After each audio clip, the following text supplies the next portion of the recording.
नमस्कार विद्यार्थी मित्र मैत्रिणींनो. केसागर पब्लिकेशनच्या केसागर करिअर अकॅडमी यूट्यूब चॅनलवरती तुमचं पुन्हा एकदा स्वागत आहे. राज्यसेवा परीक्षा 2025 सेशन सिरीज आपल्या चालू आहेत. या सेशन सिरीज सोबतच आपण इथं ग्रुप सी साठी पण काही सेशन्स घेत आहोत. ग्रुप सी ची परीक्षा तुमची जून मध्ये आहे. ग्रुप सी ग्रुप बी याच्या एक्झाम आहेत. खूप मोठा विद्यार्थी वर्ग या एक्झामसाठी अप्लाय करतो. तर इथं तुम्हाला एक्झामसाठी आता एप्रिल महिना चालू आहे, मे महिना एक तुमच्याकडे बाकी आहे, एप्रिलचे 20 दिवस बाकी आहेत. तर अशा टायमिंग मध्ये रिव्हिजन कुठून करावी हा एक विद्यार्थ्यांचा प्रश्न असतो. तर तुम्ही काय करू शकता, आता सध्या रिव्हिजनसाठी तुम्ही आपला ठोकळा वापरू शकता. महाराष्ट्र गट क सेवा संयुक्त पूर्व परीक्षा हा ठोकळा तुम्हाला आपल्या ऑफिशियल वेबसाईट वरती पण मिळून जाईल, Amazon फ्लिपकार्ट वरती पण मिळेल किंवा तुमच्या सिटीमध्ये बुक सेंटर असतील तर तिथे देखील मिळून जाईल. ठीक आहे, ओके. तर इथं तुम्हाला पूर्वीच्या प्रश्नपत्रिका विषयनिहाय आणि उत्तरापासून 2007 पासून सगळे क्वेश्चन पेपर्स तुम्हाला इथं मिळून जातील. आणि याच्यामध्ये फक्त क्वेश्चन आन्सरच नाही तर जो आपला दुसरा ठोकळा आहे इथं फक्त क्वेश्चन आन्सर, आणि हा जो ठोकळा आहे इथं तुम्हाला आपले सगळे सब्जेक्ट म्हणजे चालू घडामोडी, नागरिकशास्त्र, इतिहास, भूगोल, अर्थव्यवस्था या सगळ्या सब्जेक्टचं थेरी पण कंटेंट तुम्हाला या ठोकळ्यामध्ये मिळून जाईल.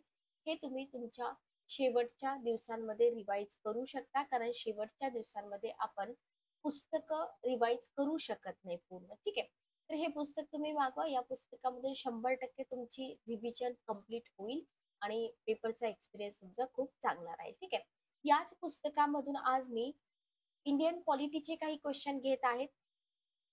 पुस्तकामध्ये 500 प्लस क्वेश्चन आहेत, जेवढे पॉसिबल होत आहेत तेवढे आपण इथं घेऊया. बाकी तुम्ही पुस्तकातून कव्हर करू शकता. ठीक आहे, पुस्तक मागवताना काही अडचण आली तर डिस्क्रिप्शन बॉक्समध्ये तुम्हाला पब्लिकेशनचा नंबर मिळतोय, त्या नंबरवरती तुम्ही कॉल किंवा मेसेज करू शकता. चला स्टार्ट करूया आपण सेशनला. बघा, पहिला क्वेश्चन आहे, फर्स्ट क्वेश्चन आहे. तुम्हाला इथं क्वेश्चन विचारलेला आहे की डॅश डॅश म्हणजे घटनाकारांचे मन, इच्छा, आकांक्षा जाणून घेण्याची गुरुकिल्लीच होय. ओके, पहिला ऑप्शन आहे घटनेचा मसुदा, दुसरा ऑप्शन आहे मार्गदर्शक तत्वे, तिसरा ऑप्शन आहे घटनेचा सरनामा, चौथा ऑप्शन आहे लिखित घटना. जो आपला पहिला टॉपिक आहे ना, पहिल्या टॉपिक मधून एक्झामला क्वेश्चन खूप सारे येतात. घटना निर्मिती किंवा घटना निर्मितीची प्रक्रिया तुम्ही म्हणू शकता. तर इथं उत्तर जर आपण बघितलं तर घटनाकारांचं मन असेल, घटनाकारांच्या काय इच्छा होत्या, त्यांच्या काय आकांक्षा होत्या, हे कशामधून कळतं? घटनेच्या मसुद्यामधून कळतं का? नाही. मार्गदर्शक तत्वांमधून कळतं का? नाही. पूर्ण घटनेमधून कळतं का? नाही. तर घटनेचा जो सरनामा आहे, ज्याला आपण काय म्हणतो, प्रिएम्बल म्हणतो, बरोबर. त्याला काय आपण म्हणतो, प्रिएम्बल किंवा उद्देश पत्रिका. बघा, वेगवेगळ्या नावाचे ऑप्शन तुम्हाला असू शकतात. तुम्ही सगळ्याचीच प्रॅक्टिस करून ठेवा. ठीक आहे, उद्देश पत्रिका. तर या उद्देश पत्रिकेतून आपल्याला घटनाकारांचं मन, इच्छा आणि आकांक्षा समजतात. Okay, clear. नेक्स्ट क्वेश्चन बघा. नेक्स्ट क्वेश्चन आहे भारताच्या घटना समितीची पहिली सभा कोणत्या दिवशी भरली? आता लक्षात घ्या, काही कॉमन क्वेश्चन आहेत, पण आपलं जे नवीन पुस्तक आलेलं आहे पॉलिटीचं, महाराष्ट्राचा रेफरन्स पण त्याच्यामध्ये भरपूर आहे. तर त्या पुस्तकामध्ये तुम्हाला सगळ्या सभांबद्दलची माहिती पण मिळेल, कारण जे रिपीट झालेलं कंटेंट आहे ते आयोग आता विचारत नाही. लक्षात घ्या, गट कला ठीक आहे, तर तुम्ही राज्यसेवा वगैरे देणार असाल तर polity of India with special reference to Maharashtra हे पुस्तक वापरायला विसरू नका. इथं तुम्हाला घटना समितीची पहिली सभा कोणत्या दिवशी भरली असं विचारले.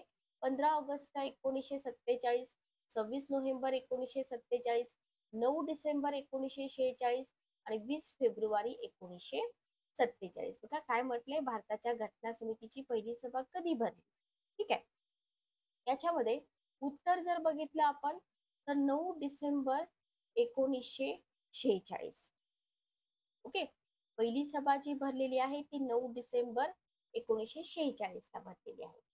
नेक्स्ट क्वेश्चन, आता इथे तुम्हाला सगळ्या सभा करायच्या आहेत. लक्षात घ्या, इथे आपण पहिली सभा बघतोय, पण इतर पण सभा तुम्ही पुस्तकामधून करून घ्या. तिसरा क्वेश्चन आहे भारताच्या घटना समितीचे जे अध्यक्ष होते ना, तर घटना समितीचे अध्यक्ष तुम्हाला विचारलेत, अशा तुम्हाला इथं काही प्रमुख समित्या आणि दुय्यम समित्या मिळतात पुस्तकामध्ये. त्या प्रमुख आणि दुय्यम दोन्ही समित्या तुम्ही करून घ्या, कारण हे तुम्हाला फिल इन द ब्लँक्स मध्ये विचारलं जाऊ शकतं. त्याच्यानंतर जोड्या लावामध्ये विचारलं जाऊ शकतं. सुकाणू समिती असेल किंवा इतर असतील. इव्हन आधी क्वेश्चन विचारले पण आहेत. जेवढ्या काही समित्या आहेत 20-22 तेवढं सगळं तुम्ही करून घ्या. घटना समितीचे अध्यक्ष कोण होते? बाबासाहेब आंबेडकर. आपण पटकन उत्तर द्यायला जातो बाबासाहेब आंबेडकर. पण बाबासाहेब आंबेडकर तर मसुदा समितीचे अध्यक्ष होते, बरोबर? डॉक्टर राजेंद्र प्रसाद, पंडित हृदयनाथ कुंजरू, पंडित जवाहरलाल नेहरूंकडे किती समित्या होत्या? 2 होत्या का 3 होत्या? हे सगळं आपल्याला करायचं आहे. ओके? तर याचं उत्तर काय आलं आपलं? डॉक्टर राजेंद्र प्रसाद. इथं पण तुम्हाला परमनंट अध्यक्ष, टेम्पररी अध्यक्ष दोन्ही प्रकारे अध्यक्ष विचारले जाऊ शकतात. नेक्स्ट क्वेश्चन आहे, घटना समितीच्या मसुदा समितीचे अध्यक्ष डॅश डॅश यांना आपण भारतीय घटनेचे शिल्पकार म्हणून ओळखतो. मसुदा समितीचे अध्यक्ष कोण होते? डॉक्टर बाबासाहेब आंबेडकर. त्यांना आपण घटनेचे शिल्पकार म्हणून ओळखतो, बरोबर? कोण होते? बाबासाहेब आंबेडकर. बरोबर? हा क्वेश्चन सोपा आहे. नेक्स्ट क्वेश्चन बघा, भारतीय घटनेच्या कितव्या कलमा अन्वये जीविताची आणि व्यक्ती स्वातंत्र्याची हमी दिलेली आहे? 9 नंबरचा क्वेश्चन बघा. Article number 19, 20, 21, 22. तर नोट करून घ्या. तुमची राज्यसेवा पूर्व असू द्या, कंबाईन पूर्व परीक्षा असू द्या, इथं कलम डायरेक्ट कलम विचारलेले 2 किंवा 3 क्वेश्चन असतात. ठीक आहे. त्याच्यामुळे आर्टिकल तुम्हाला आले पाहिजे. तर आर्टिकल 21 वरती बऱ्याच प्रकारे आयोगाने क्वेश्चन विचारले. तर आर्टिकल 21 जीवित आणि व्यक्ती स्वातंत्र्याची हमी. ठीक आहे. ओके.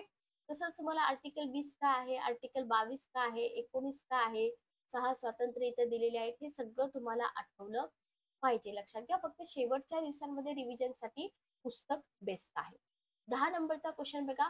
पाकिस्तान सरकारने जाहीर केलेला निशाण ए पाकिस्तान हा किताब मोरारजी देसाई यांना स्वीकारता येईल किंवा नाही, याच्यावरती काही काळ देशामध्ये उलटसुलट घटनात्मक चर्चा घडून आली होती. या संदर्भामध्ये भारतीय घटनेच्या कोणत्या कलमामधील तरतुदी विशेष महत्वाच्या आहेत? 18, 143, 13 आणि 123. म्हणजे क्वेश्चन सोपा आहे, पण एक्झाम्पल देऊन तुम्हाला विचारलेला आहे. पदव्या, बरोबर? रद्द झालेल्या पदव्या. 18 नंबर आर्टिकल. Okay, clear? तर इथं फक्त तुम्हाला निशाणे, पाकिस्तान वगैरे क्वेश्चन लेंदी करून तुम्हाला विचारला. लक्षात आलं? क्लिअर? नेक्स्ट क्वेश्चन बघा. भारतीय संघराज्यात नवीन राज्याला सामील करून घ्यायचा आहे, नवीन राज्य प्रस्थापित करायचं आहे, अथवा राज्य पुनर्रचनेचा अधिकार हे कुणाला आहे? संसदेला. इव्हन हेही तुम्हाला विचारलं जातं की हा सगळा अधिकार कोणाला आहे? संसदेला आहे का, राष्ट्रपतींना आहे का, पंतप्रधानांना आहे? असे पण क्वेश्चन येऊ शकतात, बरोबर? टॉपिक मला फक्त सांगा की हा टॉपिक कोणता आहे. ओके. तर घटनेच्या कितव्या कलमान्वये हा अधिकार संसदेला प्राप्त झालाय? लक्षात आलं? दुसरं कलम, तिसरं कलम, चौथं कलम का 5वं कलम? अतिशय सोपा क्वेश्चन आहे. तर आर्टिकल पासून जर तुम्ही सुरुवात केली तर नागरिकत्व टॉपिक आहे, बरोबर? संघ आणि त्याचे क्षेत्र हा जो टॉपिक आहे ना, हा टॉपिक किंवा राज्य क्षेत्र, तिथून तुम्हाला हा क्वेश्चन विचारलेला आहे. तर कोणत्या आर्टिकल मध्ये आहे? आपल्या घटनेच्या दुसऱ्या आर्टिकल मध्ये काय दिलेलं आहे की आपल्या भारताच्या संघराज्यामध्ये नवीन राज्य सामील करून घ्यायचं आहे, नवीन राज्य प्रस्थापित करायचं आहे किंवा राज्याची पुनर्रचना करायची. हे सगळे अधिकार कोणाला आहेत? हे सगळे अधिकार संसदेला प्राप्त आहेत. ठीक आहे. ओके. कोणत्या आर्टिकल अन्वये? दुसऱ्या आर्टिकल अन्वये. पुढचा क्वेश्चन आहे, भारतीय घटनेच्या कितव्या कलमा अन्वये अस्पृश्यतेची प्रथा नष्ट करण्यात आली असून अस्पृश्यता पाळणे हा गुन्हा ठरवण्यात आलेला आहे? 12 नंबरचा क्वेश्चन बघा की भारतीय घटनेच्या कोणत्या कलमा अन्वये अस्पृश्यतेची प्रथा नष्ट करण्यात आली असून अस्पृश्यता पाळणे हा गुन्हा ठरवण्यात आलेला आहे? अ ऑप्शन आर्टिकल 13, ब ऑप्शन आर्टिकल 17, क ऑप्शन 19, ड 21. 21 वरती आपण क्वेश्चन बघितलाय. हा ऑप्शन गेला, हा ऑप्शन गेला, बरोबर? आणि हाच क्वेश्चन राज्यसेवा पूर्व परीक्षेला 2 मार्काला विचारला होता. लक्षात ठेवा. उत्तर आहे कलम 17. असे खूप क्वालिटी क्वेश्चन तुम्हाला पुस्तकामध्ये मिळून जातील. तुम्ही सॉल्व्ह करा, जेणेकरून तुम्हाला परीक्षेला अडचण येणार नाही. नेक्स्ट क्वेश्चन आहे, खालीलपैकी कोणाचा भारताच्या घटना समितीमध्ये समावेश नव्हता. 5 नंबरचा क्वेश्चन तुम्हाला विचारलाय की कोणाचा भारताच्या घटना समितीमध्ये समावेश नव्हता. डॉक्टर राजेंद्र प्रसाद, बॅरिस्टर मोहम्मद अली जिना, मौलाना आझाद आणि एस राधाकृष्णन. 5 नंबरचा क्वेश्चन आहे बघा, कोणाचा भारताच्या घटना समितीमध्ये समावेश नव्हता. मोहम्मद अली जिना होते का घटना समितीमध्ये? नाही. आता घटना समितीमध्ये समाविष्ट असणारे किंवा समावेश झालेले पर्सन, त्याच्यामध्ये स्त्रियांची नावं सुद्धा तुम्हाला विचारली जातात, स्त्री प्रतिनिधी, बरोबर? तर तेही तुम्ही करून ठेवा. राजेंद्र प्रसाद होते, मौलाना आझाद पण होते, एस राधाकृष्णन पण होते. Okay, clear? तर घटना समितीची पूर्ण माहिती आपल्याला इथं असली पाहिजे. खालीलपैकी कोण भारताच्या घटना समितीचे सदस्य नव्हते? क्वेश्चन विचारलाय तुम्हाला, कोण भारताच्या घटना समितीचे सदस्य नव्हते? पहिला ऑप्शन आहे जवाहरलाल नेहरू, दुसरा ऑप्शन आहे वल्लभभाई पटेल, तिसरा ऑप्शन आहे महात्मा गांधी, चौथा ऑप्शन आहे लियाकत अली. इथे जर बघितलं, महात्मा गांधी होते का? नव्हते. लक्षात घ्या. जवाहरलाल नेहरू होते, त्यांच्याकडे समित्या पण होत्या. लियाकत अली होते, वल्लभभाई पटेल पण होते. ओके. भारतीय राज्यघटनेत सुरुवातीला किती कलम आणि किती परिशिष्ट होती? तर सुरुवातीला जर आपण बघितलं 395, इथे 490 येईल का? नाही. 399 येईल का? नाही. लक्षात घ्या. बरोबर, इथे 395 आहे. 8 आणि 10 मध्ये फक्त तुमचं कन्फ्युजन आहे. तर सुरुवातीला 395 कलम आणि 8 परिशिष्ट होती. परिशिष्टांची संख्या, बदललेली संख्या, कोणती परिशिष्ट, हे सगळं तुम्हाला माहित पाहिजे. ओके. तर सुरुवातीला 395 कलमे आणि 8 परिशिष्टे. सध्या भारतामध्ये किती राज्य व किती संघराज्य प्रदेश आहेत? 28-8, 22-9, 25-7, 30-10. कोणता ऑप्शन अगोदर कट होईल? 30-10, 25-7, 28-8. ओके. सोपा क्वेश्चन आहे, काय अवघड नाही. पण होतं काय माहिती का, एक्झामच्या प्रेशरमध्ये सोपे सोपे क्वेश्चन सुद्धा आपल्याकडून चुकू शकतात. ठीक आहे. नेक्स्ट क्वेश्चन बघा, स्वातंत्र्याचा हक्क या मूलभूत हक्कांतर्गत बहाल करण्यात आलेल्या स्वातंत्र्यापैकी कोणते स्वातंत्र्य 44व्या घटना दुरुस्तीनुसार वगळण्यात आले? ओके. क्वेश्चन तुम्हाला विचारलाय, स्वातंत्र्याचा हक्क या मूलभूत हक्का अंतर्गत बहाल करण्यात आलेले जे स्वातंत्र्य आहे ना, त्याच्यापैकी कोणतं स्वातंत्र्य 44व्या घटना दुरुस्तीनुसार वगळले, असं इथे तुम्हाला विचारलं. ठीक आहे. पहिला ऑप्शन आहे भाषण स्वातंत्र्य, दुसरा आहे संचार स्वातंत्र्य, तिसरा आहे संपत्ती मिळवणं, संपत्ती बाळगणं, तिची विल्हेवाट लावण्याचं स्वातंत्र्य, आणि चौथा आहे व्यवसाय स्वातंत्र्य. इथे जर आपण बघितलं तर मूलभूत हक्क, आता तुम्हाला इथे विचारलं जातं की याच्यामध्ये किती हक्क होते, मग हे सुरुवातीपासून आपल्या घटनेमध्ये होते का, आणि जर एखादा हक्क वगळला असेल तर तो कोणत्या घटना दुरुस्तीनुसार वगळा, हेही तुम्हाला विचारलं जातं. तर इथं संपत्ती मिळवणं, संपत्ती बाळगणं, तिची विल्हेवाट लावण्याचं जे स्वातंत्र्य आहे ना, हा जो हक्क आहे हा 44व्या घटना दुरुस्तीनुसार काय झालेला आहे? वगळलेला आहे. ठीक आहे. Okay, clear? 15 नंबरचा क्वेश्चन आहे रीट ऑफ हॅबियस कार्प्स. लक्षात घ्या. 15 नंबरचा क्वेश्चन आहे रीट ऑफ हॅबियस कार्प्स आणि रीट ऑफ मॅन्डॅमस हे कोणत्या मूलभूत हक्कांशी संबंधित आहे? 15 नंबरचा क्वेश्चन, रीट ऑफ हॅबियस कार्प्स आणि रीट ऑफ मॅन्डॅमस हे कोणत्या मूलभूत हक्कांशी संबंधित आहे? पहिला ऑप्शन आहे संपत्तीचा हक्क, दुसरा ऑप्शन आहे स्वातंत्र्याचा हक्क, तिसरा आहे धर्म स्वातंत्र्याचा हक्क, चौथा आहे घटनात्मक दाद मागण्याचा हक्क. बघा, हे रीट ऑफ मॅन्डॅमस, हॅबियस कार्प्स याचे मराठीमध्ये पण अर्थ आहेत. हे तुम्हाला पूर्वी जोड्या लावामध्ये विचारलेले आहे, लक्षात घ्या. तर मराठी आणि इंग्रजी दोन्ही लक्षात ठेवा. आणि तिसरा प्रकार येऊ शकतो, तुम्हाला हक्क, हे रीट ऑफ मॅन्डॅमस, कार्प्स अशी नावं देतील आणि कशाशी संबंधित आहेत जोड्या लावा म्हणतील. ठीक आहे. तर रीट ऑफ हॅबियस आणि मॅन्डॅमस हे जर तुम्ही बघितलं तर हे घटनात्मक दाद मागण्याच्या हक्काशी संबंधित आहेत. ओके.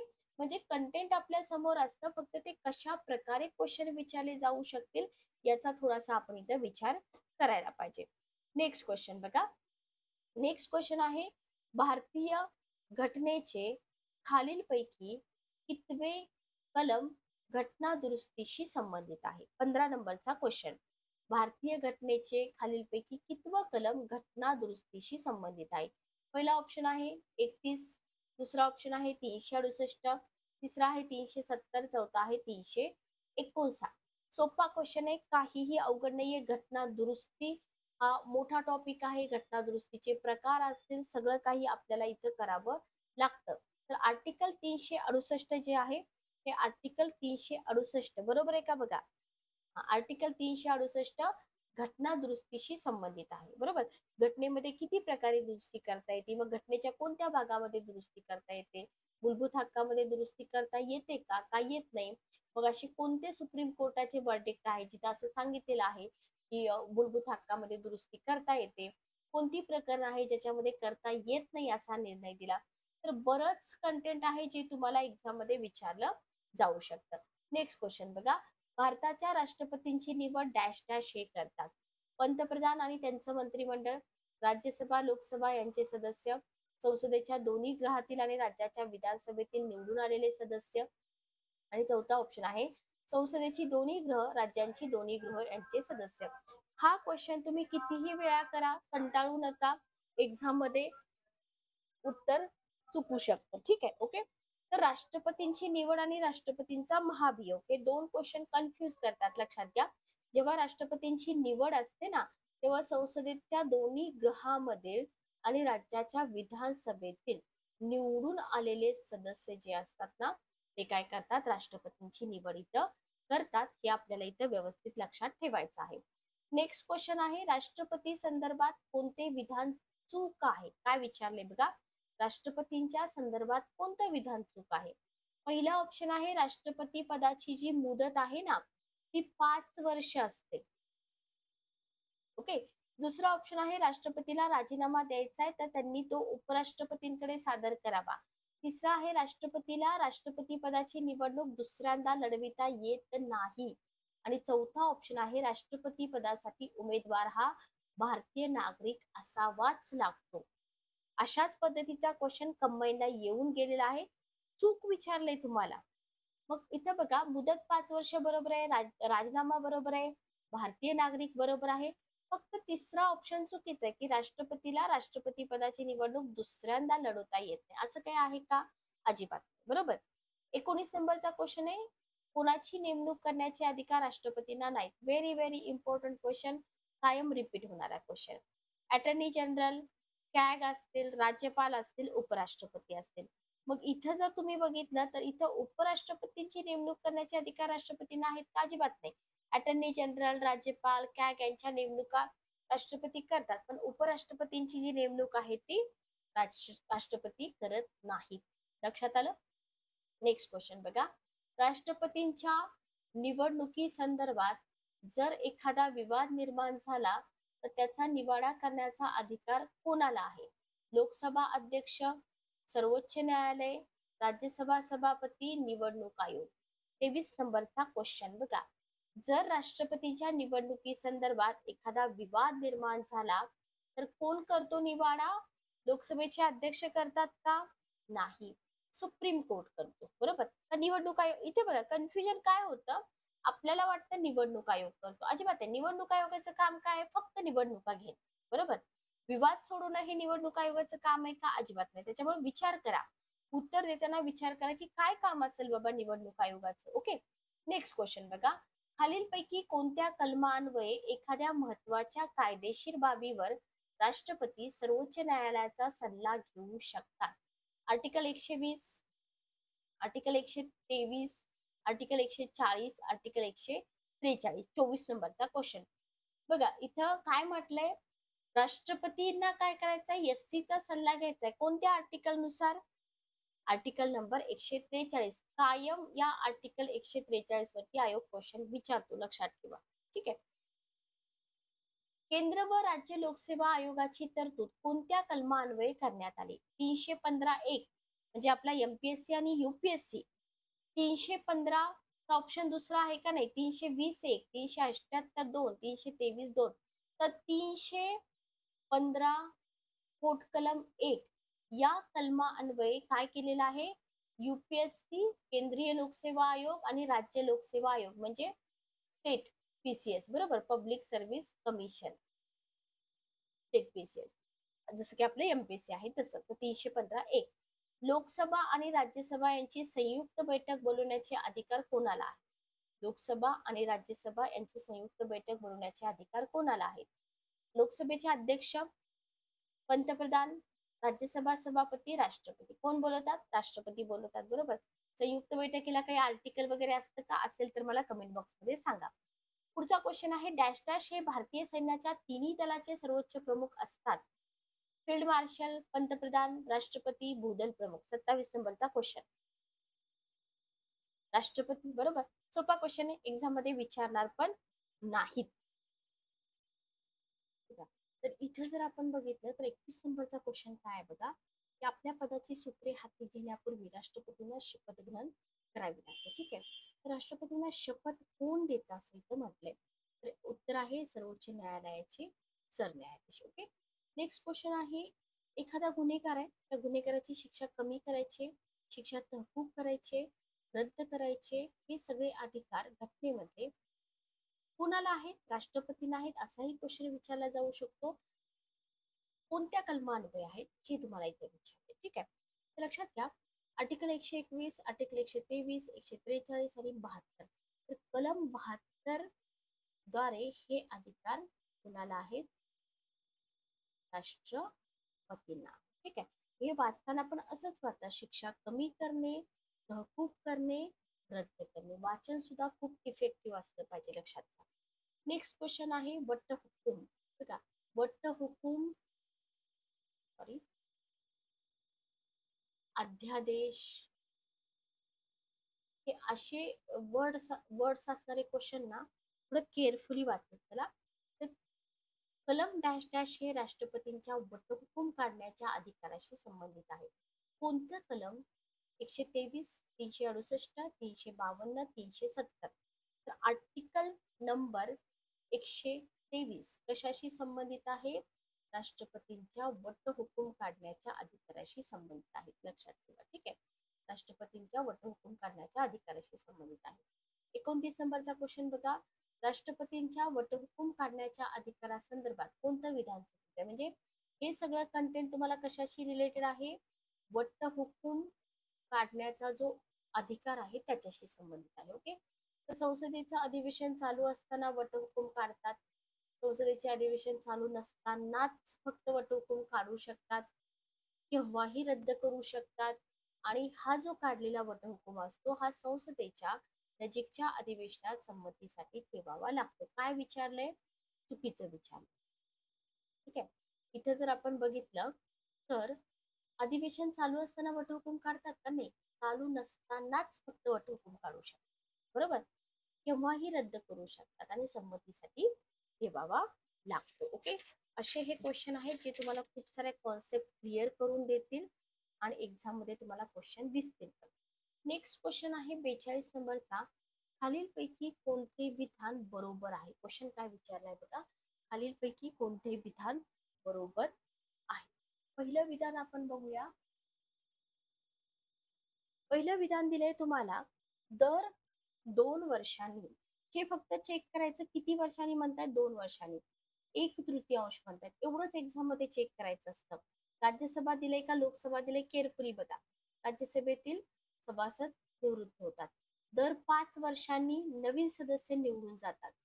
राज्यसभेचे सभासद कायमचे सभासद असतात. राज्यसभेवर सदस्यत्व मिळवण्यासाठी भारताचं नागरिक नसलं तरी चालतं. असं असतं का? नसतं, बरोबर. नसतं, बरोबर. मग इथे तुम्हाला काय विचारले? बरोबर विधान विचारलंय, हे चुकीचं आहे, हे चुकीचं आहे, हे चुकीचं आहे. पहिला ऑप्शन करेक्ट आहे. Okay, clear. नेक्स्ट क्वेश्चन बघा, राज्यसभेमध्ये जास्तीत जास्त किती सदस्य असतात? 238, 288, 250, 78. 43 नंबरचा क्वेश्चन बघा. इथं जर बघितलं तर आपल्याला हे क्वेश्चन एका मार्काला विचारतात, पण हे सुद्धा विद्यार्थ्याला येत नाही. ठीक आहे. राज्यसभेमध्ये जास्तीत जास्त 250 सदस्य असतात. किती असतात? 250 सदस्य. ओके. 44 नंबरचा क्वेश्चन बघा, राज्यसभेमध्ये घटक राज्यांच्या विधानसभांनी निवडून दिलेले जास्तीत जास्त किती सदस्य असतात? 44 नंबरचा क्वेश्चन. 250, 238, 150, 78. राज्याच्या विधानसभांमध्ये किती निवडून देतात विधानसभा? 238 निवडून देतात, बरोबर. आणि साहित्य, शास्त्र, कला, समाजसेवा याच्याबद्दल तुम्हाला पूर्वी जोड्या लावा फॉर्मॅटमध्ये आयोगाने क्वेश्चन विचारला होता. तज्ञ याच्यामधून जास्तीत जास्त किती सदस्यांची राष्ट्रपती राज्यसभेवर नियुक्ती करू शकतात? 45 नंबरचा क्वेश्चन.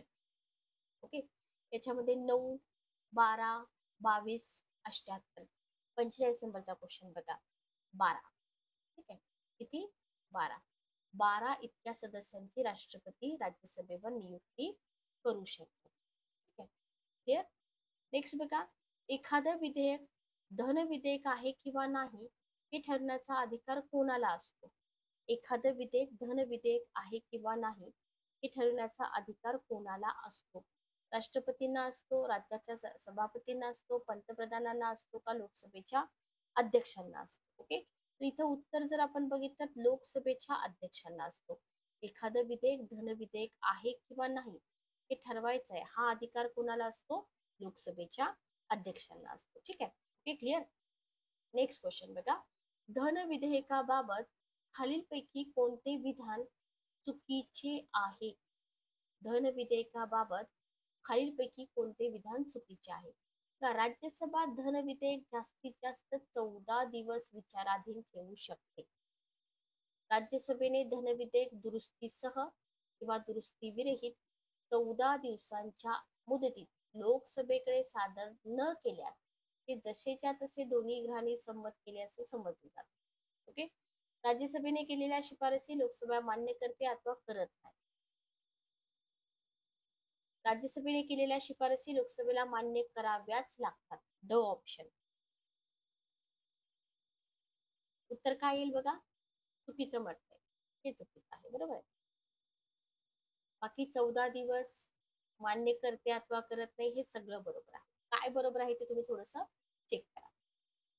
भारतीय घटनेतील कितव्या कलमानुसार सर्वोच्च न्यायालयाची तरतूद करण्यात आली आहे? Article 121, article 214, article 123, article 124. 50 नंबरचा क्वेश्चन, आर्टिकल 124. बरोबर, सर्वोच्च न्यायालयाची तरतूद करण्यात आली. सर्वोच्च न्यायालयातील न्यायाधीशांच्या नेमणुका करण्याचे अधिकार कोणाला असतात? 51. कुणाला असतात? राष्ट्रपतींना असतात. सोपा क्वेश्चन आहे, याच्यामध्ये अवघड काहीच नाहीये. सध्या सर्वोच्च न्यायालयाची संख्या इथं मला कमेंट बॉक्स मध्ये सांगा की सध्या किती आहे संख्या सरन्यायाधीश वगळता. ठीक आहे, ओके, क्लिअर. नेक्स्ट क्वेश्चन आपण घेऊया. खालीलपैकी कोणते विधान चुकीचे आहे? राष्ट्रपतींना त्यांचे लष्करी अधिकार जे असतात ना ते मंत्रिमंडळाच्या सल्ल्यानुसार वापरावे लागतात. राष्ट्रपती संसदेच्या संमतीशिवाय युद्ध पुकारू शकत नाही. भारताच्या राष्ट्रपतींना अमर्याद लष्करी अधिकार आहेत. राष्ट्रपती सैन्याच्या 3ही दलांचे सर्वोच्च प्रमुख असतात. चुकीचं सेंटेन्स विचारले तुम्हाला इथं. बरोबर, अमर्याद असतात का? नाही. सल्ल्यानुसार वापरावे लागतात, संमतीशिवाय युद्ध पुकारू शकत नाहीत आणि 3ही दलांचे सर्वोच्च प्रमुख असतात. खालीलपैकी कोणती कलमे राष्ट्रपतींच्या आणीबाणीच्या अधिकाराशी संबंधित आहे? क्वेश्चन काय विचारलाय? आणीबाणीच्या अधिकाराशी संबंधित. बघा असे ग्रुप दिले ना आपण कन्फ्युज होतो. एक एक चेक करा. 352 गरजेचं आहे का? गरजेचं आहे. 163 तुम्हाला गरजेचं आहे का? नाही. 369 नाही. 367 नाही. उत्तर काय आलं? 352, 356, 360. 32 नंबरचा क्वेश्चन बघा, डॅश डॅश हा राज्यसभेचा पदसिद्ध सभापती असतो. राष्ट्रपती, उपराष्ट्रपती, सरन्यायाधीश, लोकसभेचे अध्यक्ष.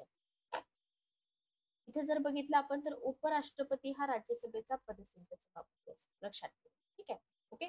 नेक्स्ट क्वेश्चन बघा, उपराष्ट्रपती पदासंबंधात कोणते विधान चुकीचे आहे? याची मुदत 5 वर्ष इतकी असते. वय 35 वर्ष. भारताचा नागरिक. ज्येष्ठ विधिज्ञ. उपराष्ट्रपतीला ज्येष्ठ विधिज्ञ असण्याची गरज आहे का? अजिबात नाही. लक्षात घ्या. मुदत बरोबर आहे, वय मर्यादा बरोबर आहे, भारताचा नागरिक बरोबर आहे. ओके. पुढचा क्वेश्चन आहे, पंतप्रधानाचा राजीनामा म्हणजे संपूर्ण मंत्रिमंडळाचा राजीनामा होय. हे विधान बरोबर आहे का चूक आहे? 33 नंबरचा. संपूर्णतः बरोबर. ओके. समानातील पहिला किंवा ग्रहमालेतील सूर्य या शब्दात कोणाचे वर्णन केले जाते? इंग्लंडचा राजा, राष्ट्रपती, पंतप्रधान, अमेरिकेचे अध्यक्ष. कोणाचं वर्णन केलं जातं? पंतप्रधानांचं वर्णन केलं जातं. बरोबर. कितव्या घटना दुरुस्तीनुसार मंत्रिमंडळाचा सल्ला राष्ट्रपतींवर बंधनकारक ठरवण्यात आला आहे? कितव्या घटना दुरुस्तीनुसार मंत्रिमंडळाचा सल्ला राष्ट्रपतींवरती बंधनकारक ठरवण्यात आलेला आहे. 42व्या घटनादुरुस्तीनुसार, बरोबर. 31वी घटनादुरुस्ती 1973 नुसार लोकसभेमध्ये जास्तीत जास्त किती सदस्य संख्या निश्चित करण्यात आली? 39 नंबरचा क्वेश्चन. 545, बरोबर.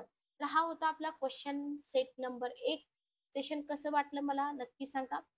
500+ क्वेश्चन ठोकळ्यामध्ये आहेत. ठोकळा तुम्ही घ्या. ठोकळ्यामधून क्वेश्चनची प्रॅक्टिस तुम्ही करू शकता. भेटूया नेक्स्ट सेशन मध्ये. Good day. Take care.